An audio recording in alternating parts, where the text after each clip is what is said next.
राष्ट्रों के निहित स्वार्थ वैश्विक हितों पर हावी संयुक्त राष्ट्र महासभा की बैठक यद्यपि निरंतर है, लेकिन इसमें देशों के प्रतिनिधि वैश्विक संदर्भ में कम व्यक्तिगत मुद्दे अधिक उठाते हैं। इसके साथ ही सिर्फ अपनी बात कहने का प्रयास होता है, दूसरे की बातों को महत्व नहीं दिया जाता।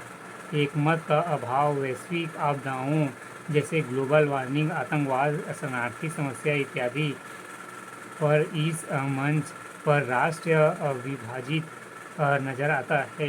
इस मंच पर विकसित विकासशील देशों का स्पष्ट विभाजन स्पष्ट नज़र आता है। बड़ी चुनौतियों का सामना करने में असहज संयुक्त राष्ट्र पर समय समय पर प्रश्न उठता रहा है कि क्या यह संस्था वास्तविक में अप्रासंगिक है।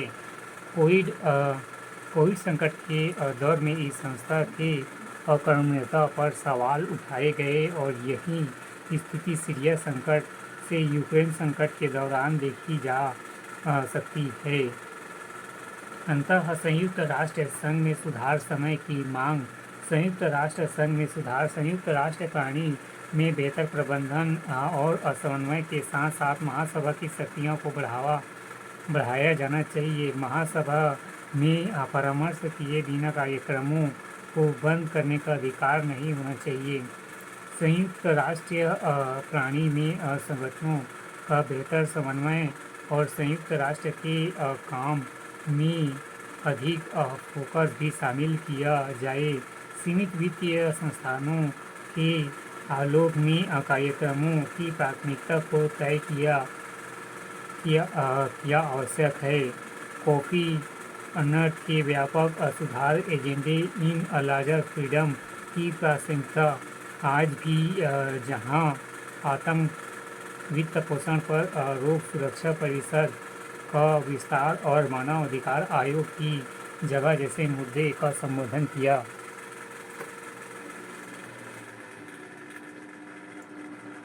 भारत और संयुक्त राष्ट्र ऐतिहासिक यात्रा। भारत उन प्रारंभिक सदस्यों में शामिल था जिन्होंने 1 फरवरी 1942 को वाशिंगटन में संयुक्त राष्ट्र घोषणा पर हस्ताक्षर किए थे और 25 अप्रैल से 26 जून 1945 तक सैन फ्रांसिस्को में ऐतिहासिक संयुक्त राष्ट्र अंतर्राष्ट्रीय संगठन सम्मेलन में भी भाग लिया था। अंततः भारत संयुक्त राष्ट्र के संस्थापक सदस्य के रूप में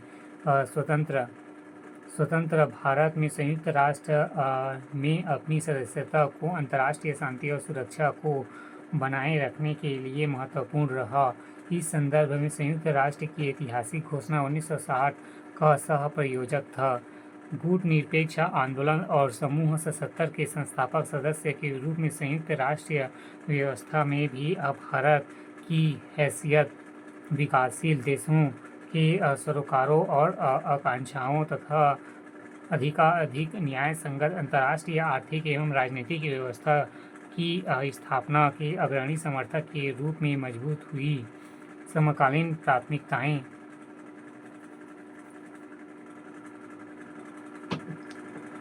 प्राथमिकताएं 21वीं सदी में संयुक्त राष्ट्र संघ से जुड़ी हमारी प्राथमिकताएं एवं अपेक्षाएं। सुरक्षा परिषद सुधार, आतंकवाद के विरुद्ध संघर्ष, जलवायु परिवर्तन, संपूर्ण निशस्त्रीकरण, मानव अधिकार संरक्षण, विकास एवं गरीबी उन्मूलन से जुड़ी है।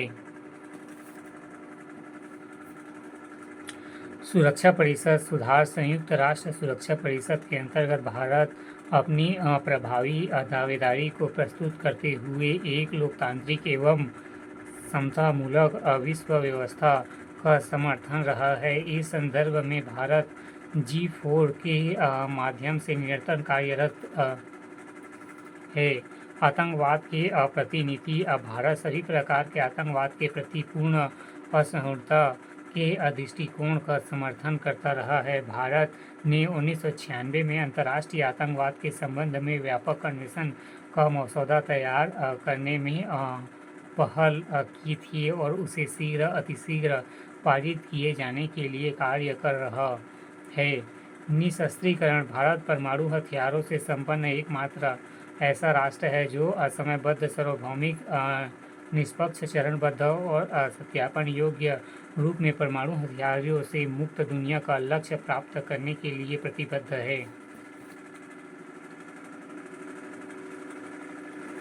विकासशील देशों के प्रतिनिधि इस रूप में भारत वैश्विक व्यापार मंच WTO, जलवायु परिवर्तन IPCC इत्यादि पर विकासशील देशों की आवाज़ बनकर उभरा। गुट निरपेक्ष आंदोलन का नेतृत्व करते हुए तीसरी दुनिया के देशों हेतु एक नए विकल्प को भारत द्वारा प्रस्तुत किया गया।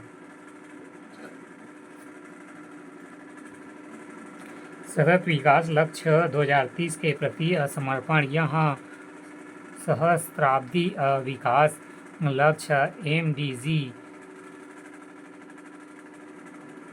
मिलेनियम डेवलपमेंट गोल्स का स्थान सतत विकास लक्ष्यों ने SDG सस्टेनेबल डेवलपमेंट गोल्स ले लिया है। भारत का प्रयास है कि वह इन 17 लक्ष्यों के प्रति समर्पित होकर अपने नागरिकों को सम्मानित जीवन का अवसर प्रदान करे। वैश्विक भूमिका। भारत द्वारा विश्व को नेतृत्व प्रदान करने के संदर्भ में निरंतर प्रयास किए जा रहे हैं, जैसे